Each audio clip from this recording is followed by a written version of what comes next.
The book of Deuteronomy, session 8. We're taking chapters 17 and 18.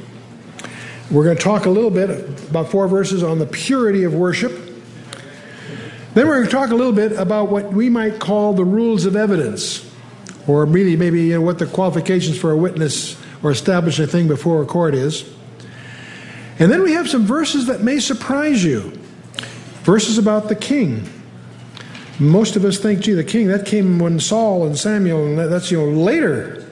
It's interesting that Moses anticipates that there will be a king in Israel. And we'll talk about that when we get there. But these are the 3 topics in Deuteronomy 17. So, Deuteronomy 17, verse 1. Thou shalt not sacrifice. And by the way, this is really, the chapter break's sort of unfortunate because this really is a continuation of the last few verses of chapter 16 about the judges and how and the priests. Anyway, verse 1. Thou shalt not sacrifice unto the Lord thy God any bullock, sheep, wherein is blemish, or any evil favoredness, for that is an abomination unto the Lord thy God. You say, well, gee, wait a minute, isn't that blemish something that God ordained? Well, those things will happen randomly. It's a test of how serious you feel about God. If you're going to offer God something, you ought to make sure it's perfect. It should be your best, not your worst. It shouldn't be the stuff you're writing off for tax reasons. It should be something that really will please the Lord. That's what it's all about. To consciously or deliberately provide some blemished goods as an offering was considered an insult to the God of the universe. Again, God is establishing the incredible gulf that exists between a holy God and people, even at their best, whatever that might be. It's still an abomination. There's a gap that God is dealing with here. So anything that's sacrificed or sanctified before the Lord should be perfect.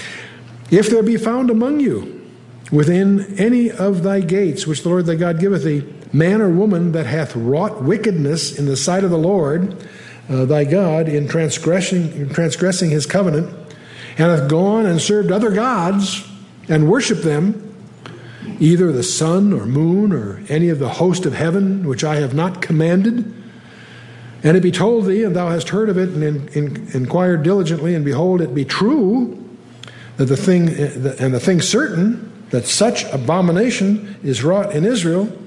Now let's just pause. We'll see what happens then. But I don't want to skim over this too quickly here.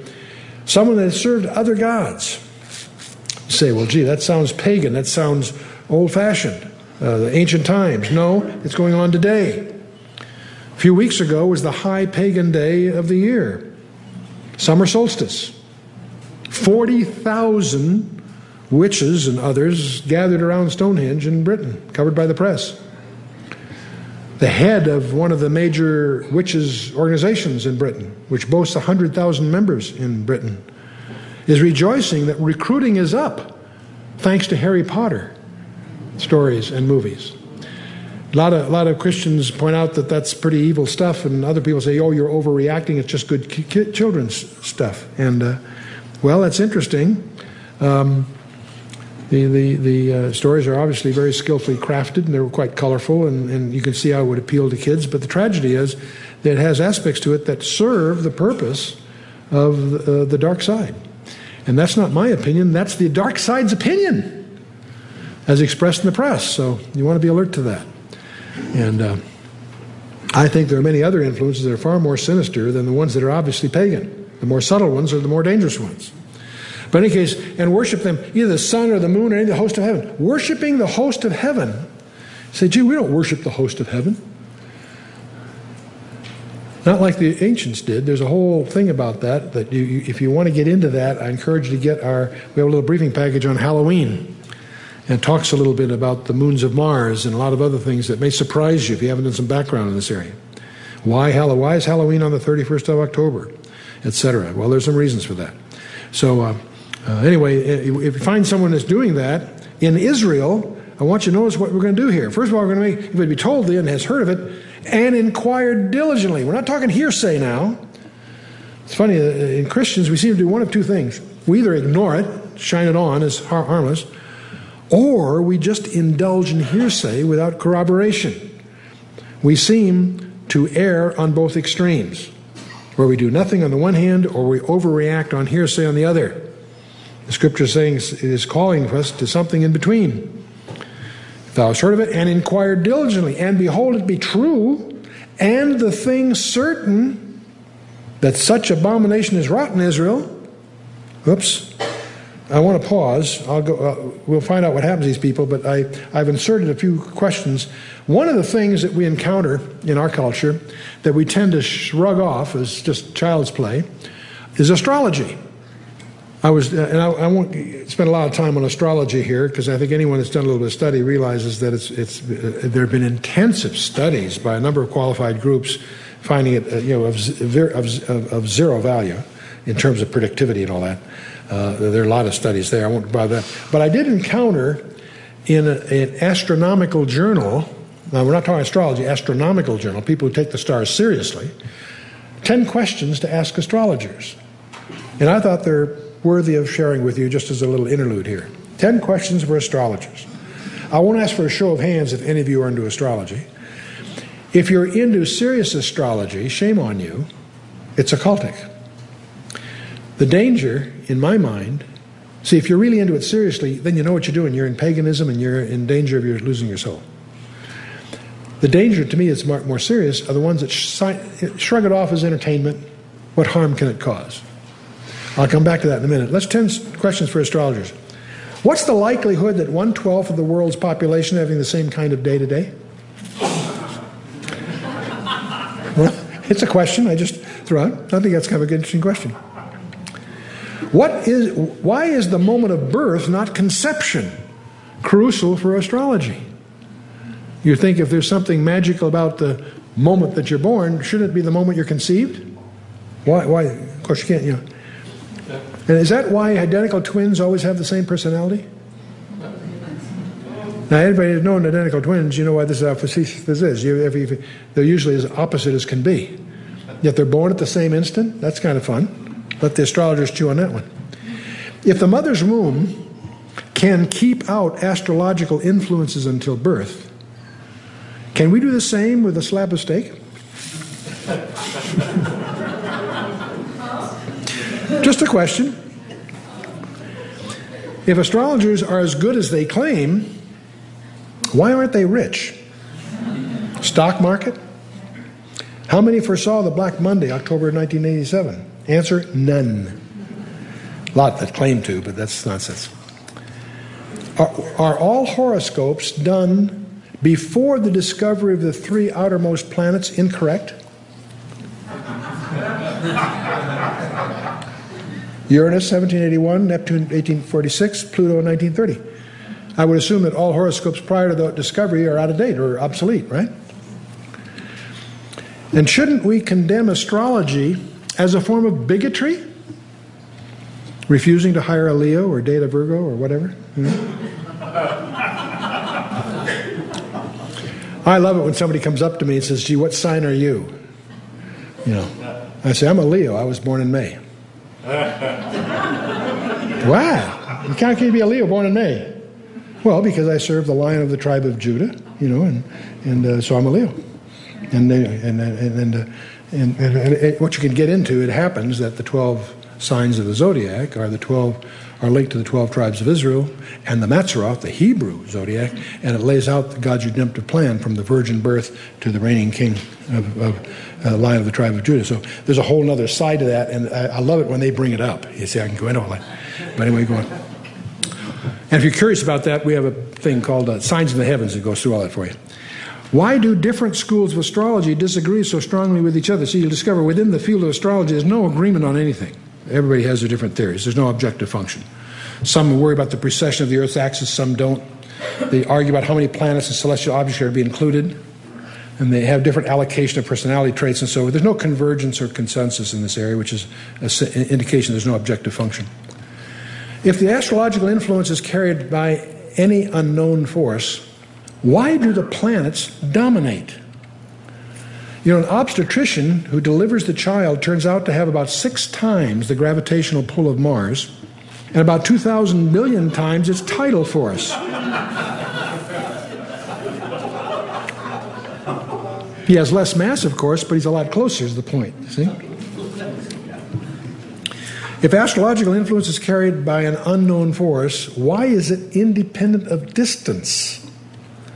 See, the importance of Mars in a horoscope is identical whether the planet is on the same side of the sun as the Earth or 7 times further away on the other side. See, it's all just nonsense is the point. Even astronomically, that makes sense. If the astrological influences don't depend on distance, why is there no astrology of stars, galaxies, and quasars? And following this little thing, I found that in the Astronomical Journal there was a proposal for jetology. In order to cast a proper horoscope, you need to know the presence of every jet aircraft on the planet Earth at that instant to calculate it properly. See, and of course it's facetious, but it goes on to explain all the rules. And anyway, just so this. See, this question 10: doesn't the omission of Regal, the Crab Pulsar, or M31 render a horoscope incomplete? Of course it does. Anyway. So much for that. So I don't know if we have any astrologers here, but I throw that out just for amusement. Let's move on. If you have such a person that's been somehow involved in false worship, then thou shalt bring forth that man or woman which have committed that wicked thing unto thy gates, even that man or that woman, and shalt stone them with stones till they die. I suspect that that would have a tendency to discourage witchcraft or astrology. Now, I'm sure it was done covertly, drove it underground, but then we have this very important principle: at the mouth of 2 witnesses or 3 witnesses shall he that is worthy of death be put to death, but at the mouth of 1 witness he shall not be put to death. In other words, by 2 or 3 witnesses. That's all through the Scripture. That's why things in the Bible are always confirmed in 2 or 3 places. It's the principle of 2 or 3 witnesses. And it's interesting that the witnesses were to throw the first stones. Do you know why? So if it ever proved that they were wrong, they were guilty of murder, and they were stoned. That also is a neat perjury deferral thing. Yeah. The hands of the witnesses shall be the first upon him to put him to death, and afterward the hands of the people. So shalt thou put the evil away from among you. You know, they really took care of these problems. They ran into somebody that was violating one of the rules, they stoned them. Put an end to it. I give you another interesting observation. I can't find it confirmed in any of my records, but I think you can prove it by its absence of mention. Do you realize that in the ancient Israel there were no prisons? There were no prisons. If there was an avenger of blood, there are apparently a lot of rock piles. I just got back from a tour of the Louisiana State Penitentiary, the Angola prison. And it's probably the most infamous penal institution in the world, started before the Civil War. It's presently become a model that's studied by people all over the world. It covers 18,000 acres. It's bounded on 3 sides by the Mississippi. 18,000 acres is probably larger than Washington, D.C. It has 5,000 inmates. 85% of them will die there. Many of them are there for being convicted of rape, which in some cases carries a 100-year sentence, no chance of parole. There have been cases, too, where the person can after serving 20 years, can prove he was innocent. It's still ignored. I had a chance to spend some time with 13 of the guys on death row, and there are some there that have had a pardon approved by the parole board, but the governor has declined to sign it for at least 9 years so far. So I don't pretend to understand the dynamics behind the issues, but it's interesting that the administration of the institution, which is independent of those issues, is very, very competently managed by Warden Burl Cain, who is a born-again believer. And he's restored dignity to the role of the inmates. Many of them recognize they're going to spend the rest of their life there, so they've rolled up their sleeves to make it as constructive as they can.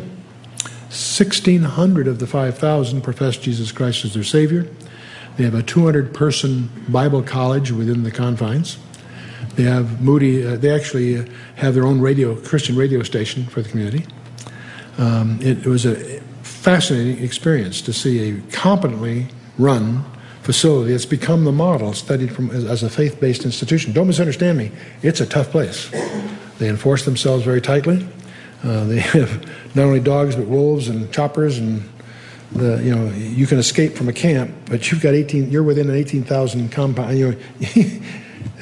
Some guy did escape a few years ago. They were out they got him, and I think it took him about an hour and a half to get him, because it's all isolated places within the compound. So it's a tough place.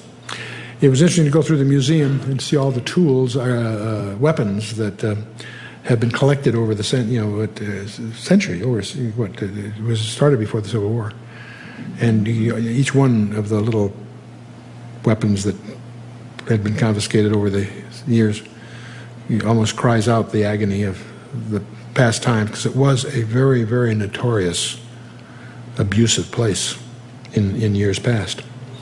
But it was interesting to experience that. The whole so-called corrections area is a tough area. We do have a ministry to Christian transitions from prison to life, headquartered in Illinois, and those people that arranged for the board to have a special tour of a few days there in Angola.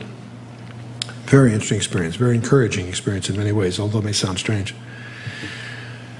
But it's interesting when people are in that kind of a culture, they're confronted with the reality. Because, the world as we think of it is denied to them for the rest of their lives. It gives them a chance to focus on where they're really headed, and is God really who He is, and so forth. And so you find some very serious thinkers there. And they got plenty of time to study. So we're trying to do what we can to help them. Anyway, Moses goes on, chapter 17, verse 8, "If there arise a matter too hard for thee in judgment, between blood and blood, and between plea and plea, and between stroke and stroke, being matters of controversy within thy gates, then thou shalt arise and get thee up into a place which the Lord thy God shall choose." Now you come to a central authority, in other words. "And thou shalt come unto the priests, the Levites, and the judge that shall be in those days, and inquire, and they shall show thee the sentence of judgment. And thou shalt do according to the sentence which they of that place, which the Lord shall choose, shall show thee. And thou shalt observe to do according to all that they inform thee, according to the sentence of the law which they shall teach thee, and according to the judgment which they shall tell thee, thou shalt do. And thou shalt not decline from the sentence which they shall show thee, to the right hand or to the left." So you don't want to be caught in contempt of court in that region, as you can probably gather. "And the man that will do presumptuously, and will not hearken unto the priest that standeth to minister there before the Lord thy God, and unto the judge, and even that man shall die, and thou shalt put away the evil from Israel." It's interesting to realize how widespread this application of capital punishment was in ancient Israel. They didn't mess around. They assumed God was in charge, and if they were obedient to His instruction, they would do fine. But they apparently had a pretty enforced environment. "And all the people shall hear and fear and do no more presumptuously." And I guess my concluding remark on Deuteronomy 17 is there were no prisons. But now we find a passage from verse 14 on the king. And this, when I first encountered it, startled me, because most of us associate the king in Israel with Samuel and David, or I should say Saul and then David and so forth. But if you've studied the book of Ruth, you know that God had intended for David to be king long generations before Jesse and David and all of that, because the genealogy is critical in terms of the last part of the book of Ruth. In fact, let's move on here. Moses says in verse 14, "When thou art come unto the land which the Lord thy God giveth thee, and shalt possess it, and shalt dwell therein, and shalt say, I will set a king over me, like as all the nations are about me, thou shalt in any wise set him king over thee, whom the Lord thy God shall choose. one from among thy brethren. Thou shalt set king over thee. Thou mayest not set a stranger over thee, which is not thy brother. So God apparently, even in the days of Moses, anticipated the day when they would have a king. And indeed, Saul was in response to their clamoring to have a king like everybody else. We should not jump to the conclusion that God didn't already anticipate having David as a king. David just hadn't been born yet. In fact, as long as we're on the subject, let me touch on it a little further. You may recall in the book of Ruth, Ruth is a Moabitess, and she's committed to her mother-in-law Naomi. Naomi's both her sons and her own husband, both sons had died while they were in exile in Moab. Ruth refuses. She encourages Ruth to make a new life for herself. Ruth refuses and insists upon accompanying, and your God will be my God, and where you die, I'm going to die. A very famous commitment passage by Ruth. So they come back to Bethlehem, because by then, after 10 years, Bethlehem, things are better in Bethlehem. They originally left because of famine and so forth. They come back. But Naomi, of course, is destitute. Naomi and Ruth, her daughter-in-law, widow, is her sidekick, and they both are thus on the welfare system, so to speak, which meant they could glean after reapers. The way they did it, and they could follow the reapers through the land. If you owned land, you could only reap once. What was left was for the destitute. Well, she happens on a piece of property that's owned by Boaz, which turns out to be a kinsman of Naomi, which turns out to create the whole plot here, because he's going to be in the role of the kinsman redeemer. And of course, through the whole episodes there of this little 4-chapter book, wonderful love story, he takes Ruth to wife. He redeems the land for Naomi and takes Ruth to wife. Now, this starts to raise, if you know your Bible, this raises all kinds of strange questions, because Ruth was a Moabitess. And that was expressly prohibited to marry a Moabitess in the Torah. But what the law could not do, grace could do. And he marries her. He takes her and marries her. Oh boy, there's so much there. I'm trying not to make a whole Ruth study out of this. But there's a couple of key points. There's a very strange passage near the end of Ruth where they're celebrating that his marriage to Ruth. And he says, and one person says, may your house be like Perez. And it sounds like a toast at a banquet or something, except if you know your Bible, you go back to Genesis 37, where Perez was the illegitimate offspring of intercourse between Judah and his daughter-in-law, thinking she was a prostitute. I mean, it's a weird, sordid story. And it says, may your house be like Perez. Well, if you know the story and someone said that to you at your wedding, you'd say, same to you, fella, But that's because what it is, it's not a toast, it's a prophecy. And it turns out that the illegitimate son cannot inherit for 10 generations in the Torah. And if you count 10 generations from Perez, you come down to Salmon, who married Rahab, the harlot at Jericho. Their son was Boaz. Boaz marries Ruth, and as it goes right on through, you get to, interestingly enough, David. David is the 10th generation of Perez. So it's a prophecy of David as a king. And but that's all in the book of, that's in the time of the judges. Book of Ruth, the time of the judges. Long before Saul and all of that. And so when your home Bible said, you can ask your group, say, gee, didn't Samuel know that the royal line was going to be the tribe of Judah from Genesis 49? Of course he did. And how could Samuel anoint Saul, a Benjamite, if the king was supposed to come from the tribe of Judah, according to Genesis? And you can generate a discussion of that a little bit. But let's move on. So if you're going to set up a king, make sure he's one of your brethren, in other words, from Israel. I want to remind you that Herod was not on David's throne. Herod was an Edomite, and he was appointed by Rome. So don't confuse Herod's kingship with the dynasty of David. Let's move on.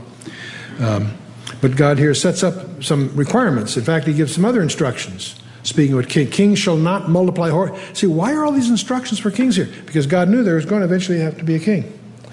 There's going to come a time where we're going to need some centralization of administration. He knew it was coming. So he sets down some rules. He shall not multiply horses to himself. nor cause the people to return to Egypt, to the end that they should multiply horses. So there's about 3 prohibitions that God is going to lay on here. One is that he shall not multiply horses. Why? Because that would give him an inherent inferiority in military battle. Because his infantry will always be against cavalry and so forth of his enemies. Why does God want to set up? So they stay dependent upon God. God has already proven to them that he can give them victory over cavalry. I'm sorry if I mispronounced it. I'm tired. With the Egyptians. The Egyptians went after them with chariots and cavalry. And God delivered them. They had no horses. They had no fighting capability. God fought for them. And he wants to keep them in that mode where they're dependent upon him. You know, there's a really fundamental principle here that we need to understand. That God wants us to rely on him. Not our balance sheets. Not our other resources. That's why I don't think Christians win the lottery. I haven't done a study, but I wouldn't be a bit surprised if you could statistically show that Christians do not win lotteries. Why? God's in charge of the lottery. Proverbs 16:33 says the lot is in the lap of the Lord. That lottery, he could have you win. So when you don't win, that's because God didn't want you to win. Why? Because it would destroy you. He wants you dependent upon him. If he's going to bless you, he'll find ways to bless you that are scriptural, not a roulette wheel, so to speak. And if you're being obedient to him, he has all kinds of ways that he'll bless you, where that blessing will be ascribed to him and not random chance, which is the God we worship in our culture. You say, we're not pagan, we don't worship idols. Yes, we do. We've invented the most insulting idol of all. The ancients used to carve images out of stone or wood or whatever and bow down to them. We found something even more insulting. We ascribed the creation to nothing. There wasn't a creator necessary. It all just happened. You know, if I was a creator and you were ascribing the creation to a false god, I'd be upset. But if you take a position there's no creator necessary, that's even more insulting. It's even more insulting. Our scientific wisdom says first there was nothing, and then it exploded. So anyway, they're not supposed to multiply horses themselves, partly for a couple of reasons. One is to get horses. If they're going to traffic in horses, they'll probably go to Egypt, which had a lot of horses there. They don't want them to go back to where they were in bondage. He shall not multiply horses himself, nor cause his people to return to Egypt, to the end that they should multiply horses. No, no, no. For as much as the Lord hath said unto you, ye shall henceforth return no more that way. Told him not to. Don't go there. And a couple other constraints here. Neither shall he multiply wives to himself, that his heart turned not away. It was common in the ancient cultures to have multiple wives, especially for a king, to create foreign alliances. You'd marry the daughter of some king in order to avoid having war with that king and so forth.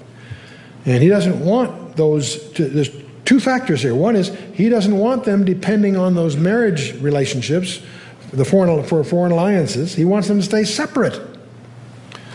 But there's another aspect to this. If he multiplies wives to himself, he'll turn his heart away. The wives typically will come from some other culture, and they'll have their ways of wanting to acknowledge that heritage, and that will start to contaminate the purity of the worship in Israel. Then he has a third condition. No horses, not many wives. Neither shall he greatly multiply to himself silver and gold. Because that leads to coveting. The antidote for coveting is tithing. But it's interesting that all 3 of these injunctions, the horses, the wives, and the silver and gold, Solomon violated. You find the tragic chronicle of the book of Kings with Solomon's ignoring these things. He broke all 3 of these. In 1 Kings 10, in one chapter, and chapter 11 too, he describes how Solomon blew it. Most famous king of all, in some respects, he blew it. It fascinates me to see the contrast between David and Solomon. If you and I were writing their report cards, We think of David, man, he's an adulterer, he murdered Bathsheba's husband. You make a long list of where boy, did he blow it. And look at Solomon. Now, there was a guy, he said he had brought it to commercial success. Power, his wealth was a legend. Queen of Sheba didn't believe what she was hearing. He went to visit and said, gee, the half of it wasn't even told me, and so on. You know the story. But it's interesting to see the contrast in the Bible. David, who you and I might not give high marks to, you can't find a page in the Bible where God doesn't somehow elevate David. And one of the titles of Jesus Christ is the Son of David. Son of Solomon too, but that's not the way he's labeled. He's labeled the Son of David. You look at Solomon, every place he shows up in the New Testament, it's with the back of the hand. He's always set up as a standard that is beaten. The lilies of the valleys are, arrayed more grander than he and so forth. He's always used as a reference, but it's always a negative reference, interestingly enough. Anyway, and of course Solomon was the king through whom idolatry entered the land. Book of Revelation, we have a tribe of Dan singled out for a mission because he was the tribe through which Jeroboam introduced idolatry into the land. It's interesting that Solomon, also his salary, the only place 666 shows up in the Old Testament is Solomon's salary. So there's some linkage there you can play around with. Let's move on. Deuteronomy 17, verse 18, it shall be when he sitteth upon the throne of his kingdom that he shall write upon him a copy of this law in a book out of that which is before the priests, the Levites. They had no Xerox machines in those days. And if you're going to sit on the throne, one of the tasks that you had to do was to write out a copy of the Torah for yourself, your own copy. There are obviously official copies done by the scribes and the priests. That was their job. But no, the king himself, as part of his investiture, if you will, had to write out a copy of the Torah for himself. In a book out of that which is before the priests and the Levites. And it shall be with him, and he shall read therein all the days of his life, that he may learn to fear the Lord his God, and to keep all the words of this law and these statutes to do them. Wouldn't it be nice if our leadership had some kind of requirement like that? Wouldn't this nation be different? Wouldn't it be different? That his heart be not lifted up above his brethren, that he turn not aside from the commandment to the right hand or to the left, to the end that he may prolong his days in his kingdom, he and his children in the midst of Israel. Man, that's pretty neat. Well, that's chapter 17. See, we're making pretty good progress here. Deuteronomy 18. 3 topics. The priests and the Levites, more about them. And then we're going to talk about the occult. We're going to hit that again a little more directly. And then the prophets. How do you tell a good one from a bad one? And what do you do with a bad one? Deuteronomy 18, verse 1, the priests and the Levites and all the tribe of Levi shall have no part nor inheritance with Israel. They shall eat the offerings of the Lord made by fire and his inheritance. Remember, in the 12 tribes, there were 12 tribes that received land, and there's one that didn't. Now you say, wait a minute, I thought there's only 12 tribes. No, there's 13. The tribe of Joseph was in 2 parts, Ephraim and Manasseh. So you've actually got a baker's dozen is what you've got. And so when you want to leave out one of the tribes, you can still end up with 12. They're listed 20 times in the Bible, each time in a different order, each time with a different tribe omitted. If it's military, the Levites were left out because they didn't go to war. If it's the inheritance in the kingdom, the Levites didn't inherit. They were left out for that reason. The book of Revelation, tribe of Dan is left out, and so forth. And there's another tribe that's there but not mentioned. I'll let you sort that out by looking at Revelation 7. And I'll answer your questions next time. How can it be there and not mentioned? Tribe of Dan doesn't show up, but there's another tribe that you won't find there either. But it's there, and you have to look for it. Anyway, the Levites shall have no inheritance. What they inherit, all the other tribes had land given to them. The Levites did not, because the Lord was their inheritance and their duties to him. They did live in 48 cities, Levitical cities. And 6 of those 48 cities were designated cities of refuge, and we'll be talking about that before it's all over. But Anyway, they had no inheritance in traditional sense. Therefore, shall they have no inheritance among their brethren? The Lord is their inheritance, as he hath said to them. He's just repeating stuff that came out of Leviticus earlier. And this shall be the priest's due. Now, by the way, the difference between a Levite and a priest is the priest was not only a Levite, he was a descendant of Aaron. So if you take all the tribe of Levi, there's a subset of them that are direct descendants of Aaron that are priests. That's the difference between a priest and a Levite. They're both of the tribe of Levi, but the priests are descendants of Aaron. This shall be the priest's due from the people, from them that offer a sacrifice, whether it be an ox or a sheep, and they shall give unto the priest the shoulder and the 2 cheeks and the maw. The first fruit also of the corn and the wine and thine oil, and the first of the fleece of thy sheep, shalt thou give him. The Lord thy God hath chosen him out of all thy tribes to stand, to minister in the name of the Lord, him and his sons forever.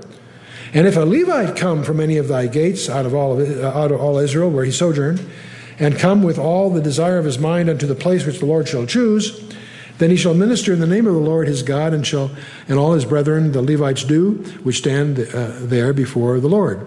They shall have the portions to eat beside that which cometh from the sale of his patrimony. When thou art come into the land which the Lord thy God giveth thee, thou shalt not learn to do after the abominations of those nations. Now there's a whole bunch of detail we went through when we went through the book of Leviticus as to how they deal with the Levites and the priests. Moses is just summarizing here, but he's heading to another subject, and that is the occult. Why is the occult dangerous? The occult is an offense to God for lots of reasons. Let's just look at a few of these. You see, God's point of view, the whole Torah teaches us that the future is determined, in a sense, by one's moral behavior, not magical manipulation. Your destiny, your prosperity, your good health, whatever, will derive from your moral behavior, not from magical incantations or whatever. That was what God was trying to teach them. Using magic to manipulate one's circumstances was, in essence, a futile attempt to flee from the Lord's ethical laws, which promoted life and blessing.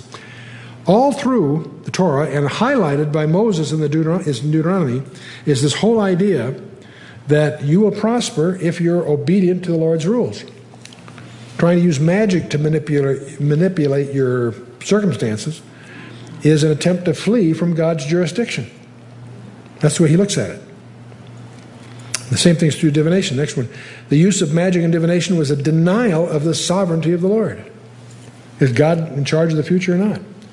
Is God in charge of your future? Attempts to use divination. And I by the way, don't confuse divination with doing some intelligent business forecasting. If you have some business management, you realize that planning has to do with the futurity of today's decisions. Doing a cash flow forecast for a business is just good stewardship. That's not divination, laying down a plan and trying to do some forecasting for inventory purposes, whatever. That's just good stewardship. So don't confuse forecasting with divination. As a guy that spent a good part of my executive career in statistical forecasting techniques, I can tell you that the most powerful way to use a computer is looking forward, not back.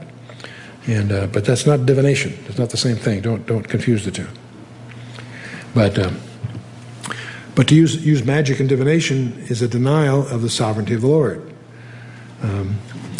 And of course, relying on these practices indicated a corresponding failure to trust the Lord with one's own life. That's now. But yet, by the way, so I don't want you to misunderstand me. If the occult was nothing more than a manifestation of ignorance, then why would it be subject to death? Do you stone somebody because he doesn't know his multiplication tables? I don't think so. Yet the occult was punishable by death. So there's far more here than simply ethical behavior at stake. Let's go on and look at verse 10. There shall not be found among you anyone that maketh his son or his daughter to pass through the fire, or that useth divination, or an observer of times, that's a horoscope type thing, or an enchanter, or a witch, or a charmer, or a consulter with a familiar spirit, or a wizard, or a necromancer. Necromancer is the one that communicates with the dead.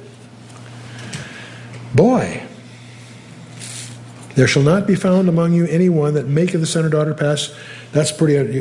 Infant offerings are, that's pretty grim. But do you realize that in our culture, we found a way to do that more offensively than the ancients ever dreamed of doing? They would offer their children in the arms of a red-hot idol and offer their children sacrifice that way. You say, gee, that's awful. We do it worse. We offer our children in the Holy of Holies of the womb of the mother. We murder babies that are socially inconvenient. More casually, more offensively than the ancient cultures ever dreamed of doing.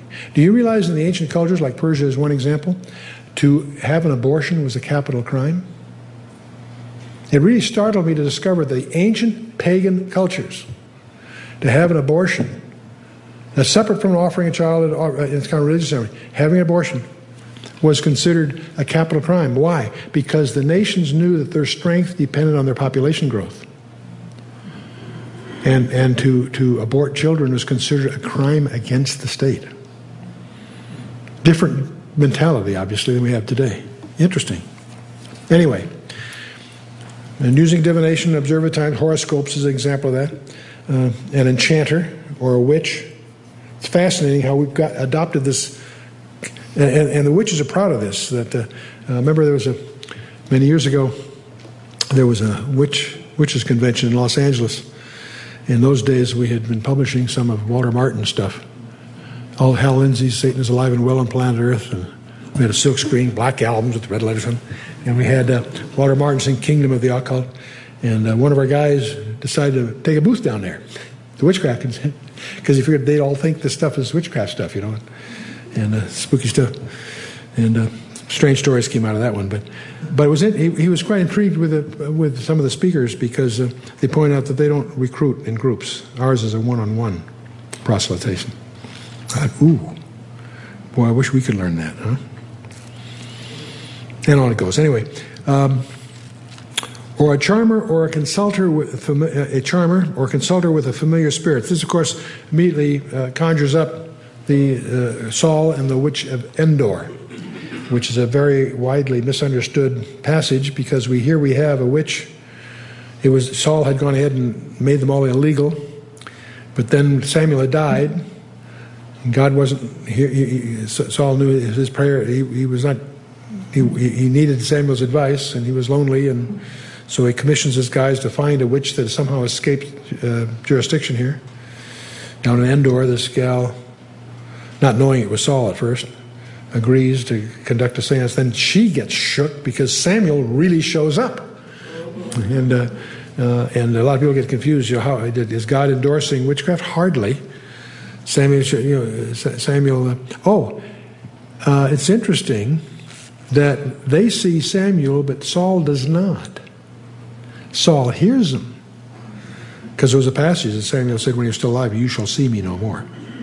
So even then, if you look at the passage carefully, it's very interesting how precise it is. But of course, the medium is really shook up because she realizes this isn't this is not part of her program here. And I remember Joanna Michelson pointed out to me. She said she's written a lot of good books about important books about the occult and so forth. She says she's never met a happy medium. But of course, Samuel shows up and tells Saul that I've got some news for you. Tomorrow you're going to be with me. Meaning, Saul, you're going to die tomorrow. And he and his sons, of course, Gilboa, died the next day. But it's a very, very interesting passage to study. It's also a passage that lends itself terrifically to a high school play or something. Because it's very, very colorful, lends itself to some very simple special effects if you want to bother with that. But it also is a terrific counterpoint to Halloween. If you got a project around Halloween, do Saul and the Witch of Endor as a play. We conducted a competition many years ago for a prize for the best play based on on about 3 criteria: the biblical accuracy, entertainment value, and suitability for a high school production.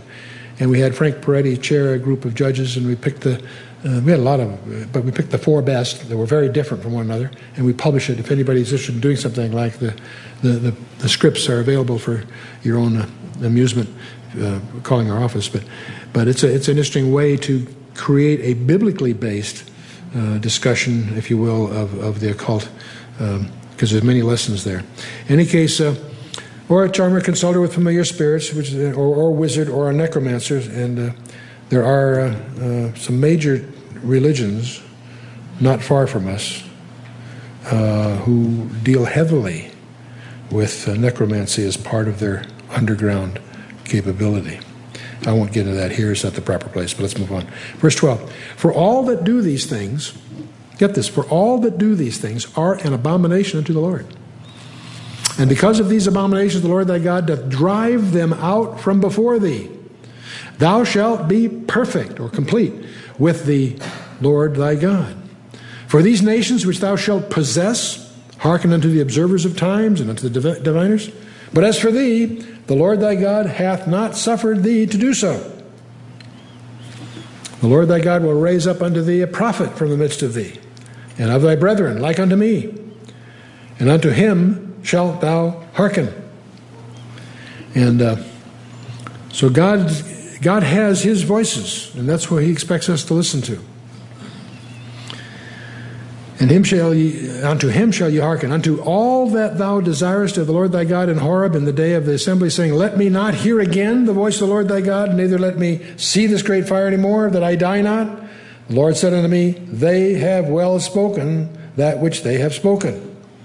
That's what they asked for, and that's the way it is. It says, I will raise them up a prophet from among their brethren, like unto thee, and will put my words in his mouth. And he shall speak unto them all that I shall command him. And it shall come to pass that whosoever will not hearken unto my words, which he shall speak in my name, I will require it of him. Wow. It's interesting when you get to the New Testament that John the Baptist is active there in the Jordan, at a place called Bethabara, house of passage. John was preaching at the very place that Joshua took the children of Israel across in. But it's interesting, John the Baptist, here's this guy, 20 miles from Jerusalem to Jericho, or that area? Way out there. There were and they had no transportation, no Hertz cars, whatever. So many people came out to hear John the Baptist from Jerusalem that the temple sent an inquiry team to find out what's going on out there. It's interesting, when they get there, the team that they sent, the investigators, were expecting that he was one of three people. In John chapter 1, start about verse 19. This is the record of John when the Jews, meaning the leadership of the Jews, sent priests and Levites from Jerusalem to ask him, Who art thou? So they sent a team of officials, priests and Levites from Jerusalem, to ask him, Who are you? And he confessed and denied none. He said, but confessed, I am not the Christ. So one of the three possibilities that maybe he thinks he's the Messiah. And they ask him, what then? Art thou Elijah? You remember the Old Testament closes in Malachi that Elijah would come. Are you Elijah? He said, I am not. Some people think John the Baptist is Elijah. No, John the Baptist said he wasn't. Right here in verse 21. Art thou that prophet? He answered, no. Many people going through John 1 miss the fact that they're really looking for three people. Is he Messiah? No. Is he Elijah? No. They're expecting both of them. There's a third guy that there's an atmosphere of expectation. He's called that prophet. In the passage of John 19, it comes up several times. Are you that prophet? What are they talking about? They're talking about Deuteronomy 18, the prophet of Moses. Not Moses, but a prophet of Moses. Because Moses speaks, it's a synecdoche really, speaking specifically and using the specific for the general. That's what a synecdoche is. The general for the specific, or the specific for the general. And so he speaks of that prophet, and that's what they were expecting.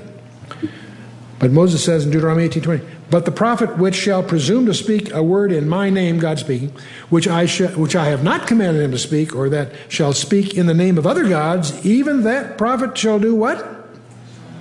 Shall die. Man, if we had the ability to enforce this, you could clear the television airwaves. Or at least a lot of them. I'm not talking all of them. Don't misunderstand me. I mean, if the false teachers that are around, if they were subject to being stoned, I mean, that would be interesting, wouldn't it? Even that prophet shall die. And if thou say in thine heart, how shall we know the word which the Lord hath not spoken? Notice, how do we know? Well, he's going to tell you. When a prophet speaketh in the name of the Lord, and if the thing follow not nor come to pass, that is the thing which the Lord hath not spoken. But the prophet hath spoken it presumptuously. Thou shalt not be afraid of him. Sounds kind of double talk. Wait a minute. If he says something's going to happen and doesn't follow, then that's something the Lord didn't say. Right.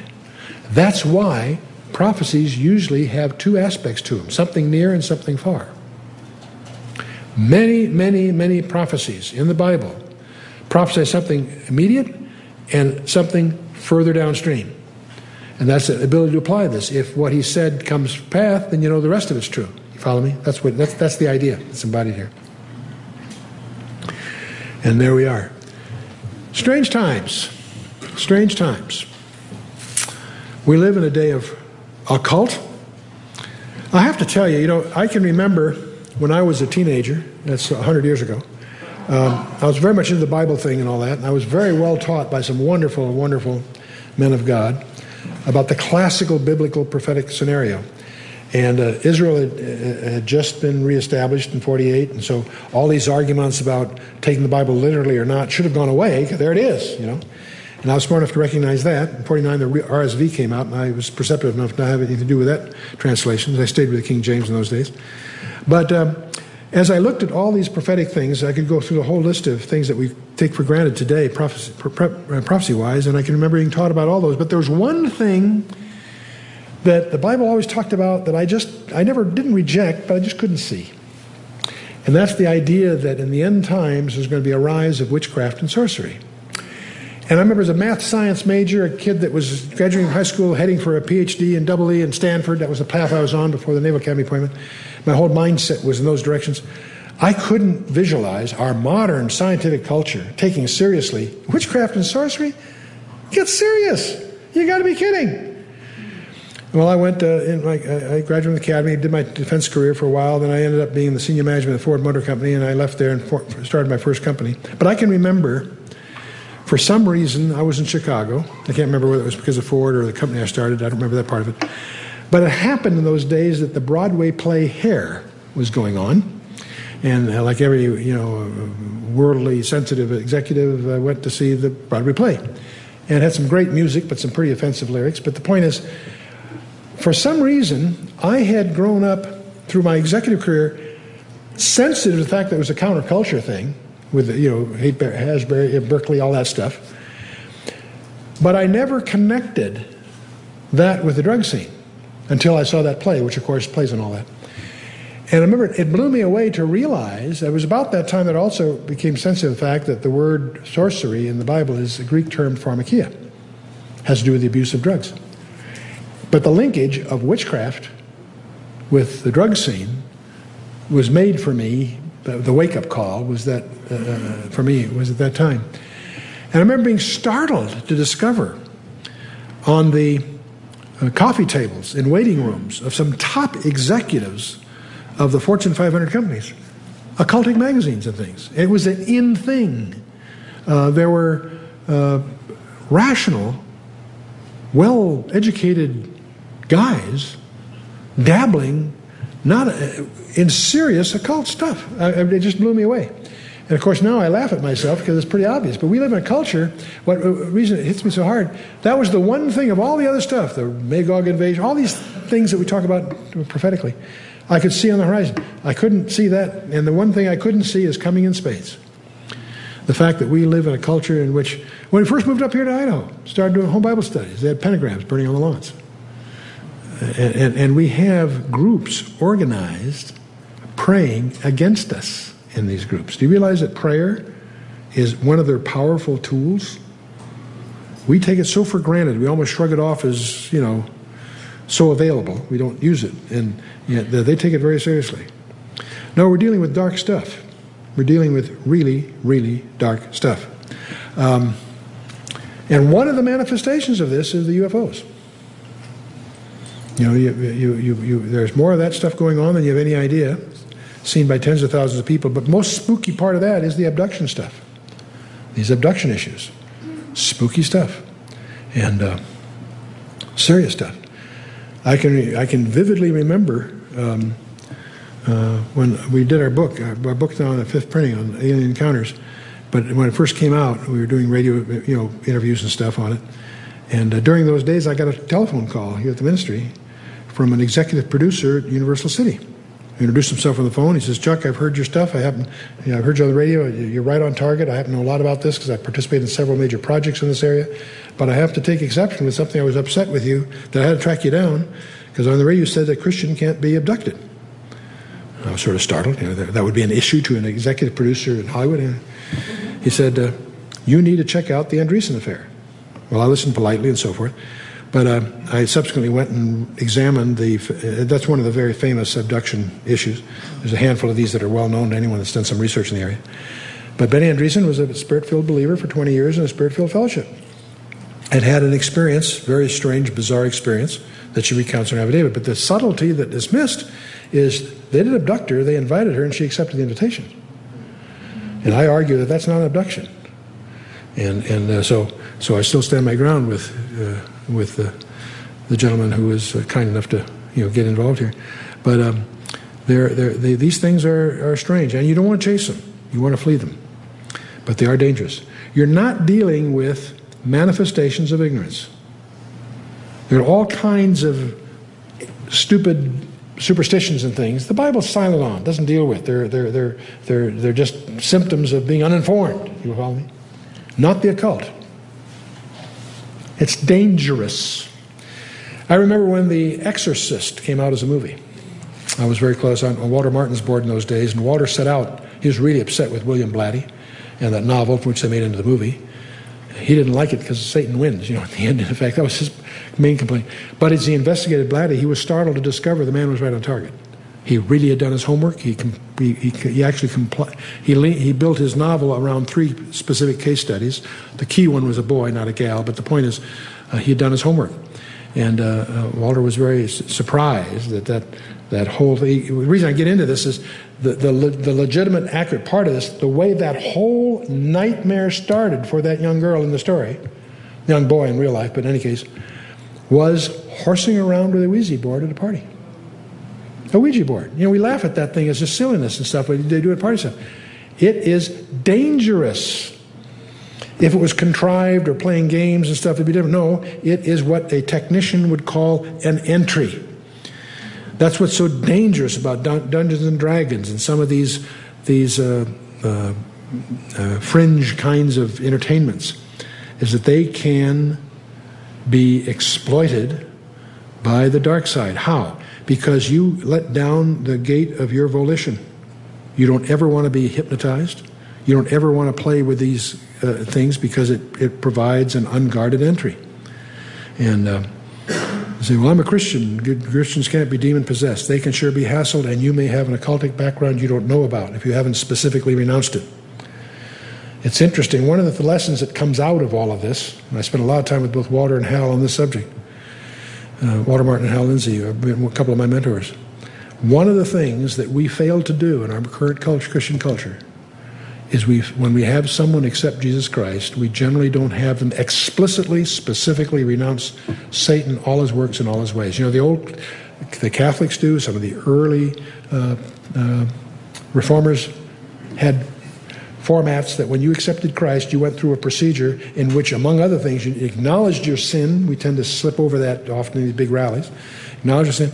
And they expressly renounced Satan in any form in their lives and in their genealogy and in their land holdings. And apparently that's important. Why demons are territorial, I have no idea, but there's a lot of evidence that they do. And I think you need to recognize it's a spiritual warfare. And you need to repair your illiteracy in this area. You need to be on your guard, and you don't play around with these things. But I promised to get out early. Let's stand for a closing word of prayer.